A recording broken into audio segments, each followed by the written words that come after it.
అయితే ఎవరు పశ్చాత్తాపం చెంది విశ్వసిస్తారో, సదాచరణ చేస్తారో అలాంటి వారి పాపాలను అల్లాహ్ పుణ్యాలుగా మార్చివేస్తాడు.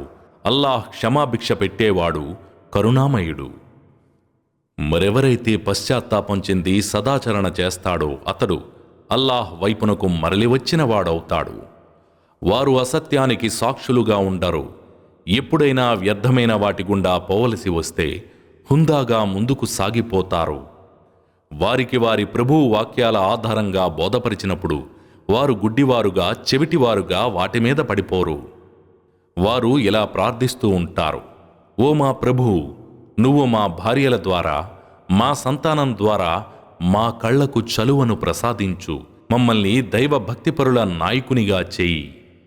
ఇలాంటి వారికే వారి సహన స్థైర్యాలకు బదులుగా స్వర్గంలోని అత్యున్నత స్థానాలు ఒసగబడతాయి. అక్కడ సలాం దీవెనలతో వారికి స్వాగత సత్కారాలు లభిస్తాయి. స్వర్గవనాలలో కలకాలం ఉంటారు. అదెంతో రమణీయమైన స్థలం, అత్యుత్తమ నివాసం.